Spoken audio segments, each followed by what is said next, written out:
Project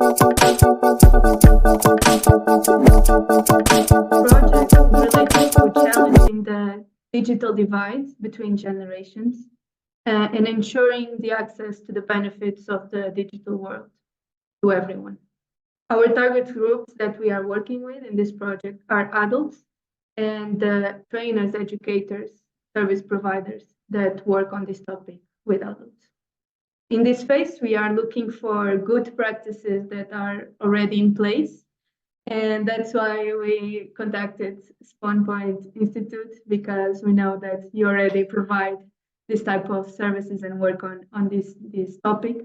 So my first question would be, so if you could tell us a little about Spawnpoint Institute, the work you do and how it relates to the topic. Yes, of course. So Spawnpoint is an institute that is like we understand ourselves as experts in the digital world, and we like to transfer all those informations we gather there and with our target groups into the educational backgrounds, like in educational settings, social workers, and education for adults. So we are an institute that on one hand does research on topics that are like digital world related and gaming related and like media world related. And on the other hand, we teach teachers and we teach educators and social workers in Thuringia to understand this digital world and to like let it sink down in their daily thinking and in their work with their target groups. And yeah, so we are a group of 4 people and we have some volunteers and some people who are like doing their educational, some work weeks with us. But yeah, we are a little team and we are working in Thuringia mostly. Okay. So, and what are the target groups with who you work with? I know you said trainers, educators, but you also have other groups that come to these events and workshops, right?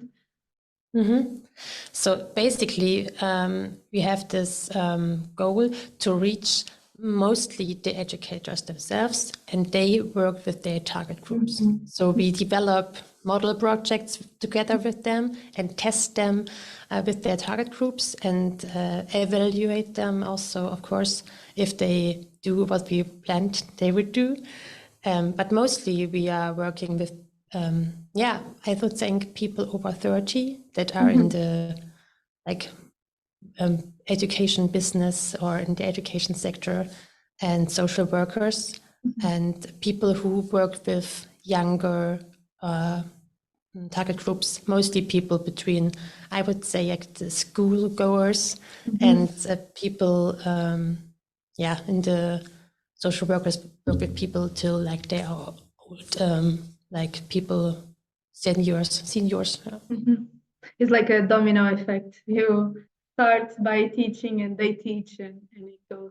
Yes, but it's a new concept in Thuringia, I think, to not to think like, oh, this is just our monopoly of knowledge and this is just one system and you get it taught in a special institute. But we think that every knowledge we gather should be able to spread that down and spread out.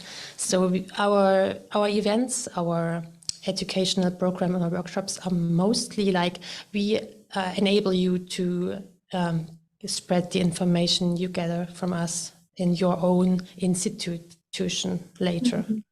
It's a hard one. Knowledge. But it's a hard concept, because at first we were starting with, okay, we want to have 3 days workshops, and the educational institutions and the social worker institution were like, 3 days is a lot. We cannot give you our workers for 3 days. And we're like, oh, that's in 3 days after we do this, they say, oh, we could have done so much more. We should do more days. And it's a specialization, I would say. You get specialized, but it's a lot of work.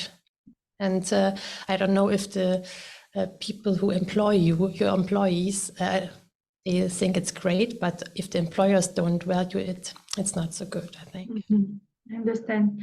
And with these people that you work with and that you train in this knowledge transfer, do you perceive a digital divide between your team and the people with who you're working? How does this happen?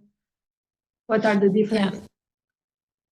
Yes, first of all, there's a difference between us as the trainers and our participants, because beforehand we gathered information and we are natives, I would say, in digital worlds. We research a lot in digital platforms and trends and look at video games and play them ourselves. So we are like a fish in the water. And some of our participants are really new and they only are lying at the beach and looking at the water, and sometimes they get wet and it's surprising. And we use that picture of the sea as well in our programs, because we like to take them with us and make a tour, like an underwater tour, and help them to see the magnificence and the fascination that the natives in the water are feeling as well. So it's like we are translators.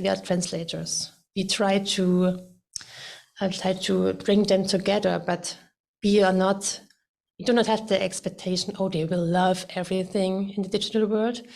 And sometimes we think that the divide is very much kind of disposition, or like my what's Einstellung in English? I have to look it up. It's a good word. So your personal attitude towards something. Yes. And that's something we like to conquer. We want to take them on a journey with us, to change their attitude a little bit through emotional and feelings, and sometimes just trying out new games or having fun with the digital platforms. It's like, oh, maybe my attitude will change a little bit. So that's one divide. It's an attitude divide. And the other one, of course, is the technical. And if I have the ability to use every technical device we use in our events, in our workshops, and that's not the case. So people are new to smartphones sometimes even now, and people are new to digital worlds sometimes even now. And that depends on the attitude on one hand, but also on the, of course, of the background, the economical background of the people, and if they think it is something good. Makes sense. So what would be the typical modules that you would have in these workshops? Like modules, like in one workshop, and it's one theme or one topic. Yes, what were the topics? Yeah, so we would teach teachers in schools how to use video games, digital games, to motivate their pupils, but not in a gamification way, not in a, oh, now you get like on the leaderboard really fast, but in a, oh, we get your world, we get that it's fun. And school is also about seeing that you are in this world and we want to understand it. So like acknowledgement, and through this acknowledgement, you would get motivated to participate in our curriculum. And so we would have like a workshop for teachers how to play games, and they just would like to try them. The first day, they would just like to try out games and understand, oh, this is the game they were talking about in the school. Yes, I will try that. And that's really cute, because then they get into the water a little bit and we hold their hands and take them with us. And on the second day, we would mostly talk about, okay, why is also like playing games so functional for people? Why is it social? Why is it creative? What can I learn from it, even if I don't have to learn anything from it, because it's a game which doesn't have a purpose except fun and entertainment. And so that's like the theoretical background, mostly the second day. So we like to ease them in and take them on the ride with us, and then we will like try to fund it with the background of like research and findings of people who are like testing the value of video games. And then the next step is always, okay, what could you do with this knowledge in your current situation? So they would have to think about a project by themselves. They can do it in the reality, and then we will have a meeting some weeks later together, and everybody would talk about, oh, I tried Minesweeper. No, I tried Minecraft in school and it worked like this, and everybody can say, oh, that was really nice. And so it's like also a connection thing between all the participants. So that's like 3 main steps, I would say. Okay. And what do you think are the challenges in implementing workshops like this, or even persuading the schools and teachers to be part of these workshops? First of all, I think it's a huge step to say, I don't know anything about it, or we don't know anything about it yet. I think it's like also an attitude problem, because people are afraid to say, I'm not fully aware of everything that's going on with my target groups. And I think that's something, like an arrow-friendly environment. And that is not the case right now in Thuringia education system. So it's not good to say, I don't know things and I want to learn new things, because it takes time and research, and you would have to admit that you haven't done it yet.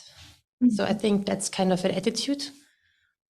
And also the thinking we had at first when we started, it was like 4 years ago, when we started with the program to install innovative and creative projects for educators in Thuringia with gaming and multimedia.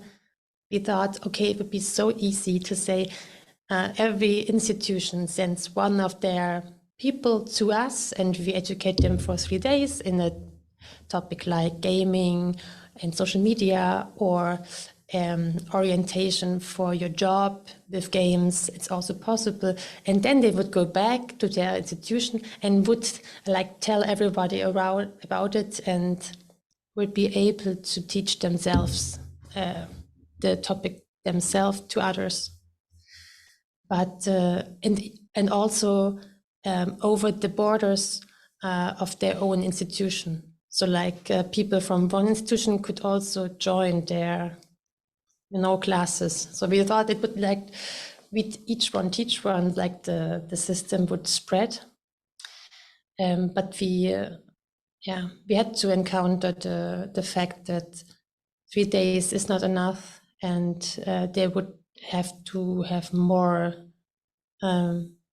company, like we would have to accompany them more, like help them more and over a long time to assist.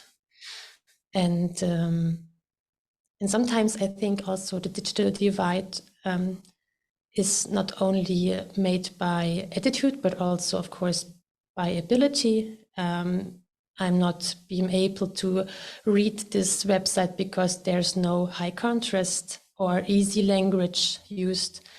And in our, we try to do it also in the easy language, but I think we are not used to it, to explain complicated teachings into easy language. And that's really also a problem. And yeah, so these are I think the most important, a lot of barriers, I think. Yeah. And what are the steps for the future to overcome these challenges, these barriers?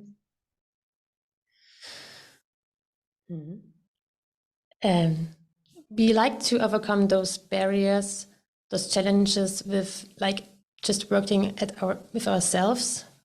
Like if you don't try it out yourself, then you cannot teach others. So we really try to improve our work, what we present, like we present ourselves on our website, and we try to do it also like in easy language so everybody could understand. And we try to include everybody in our workplace, because right now I'm sitting at my bureau and it's in the second floor. Yeah. Yes. And we only have one, like the workshop space that's more barrier friendly, barrier free, so we could access it. And we try to use every possible software there is to create less barriers. And that's the technical ones. And we try also to get into the system of the institutions we are working with, because we don't want to pressure them or say you have to use this and that and you have to get on, the speed is really, really on, you have to get on the digital train.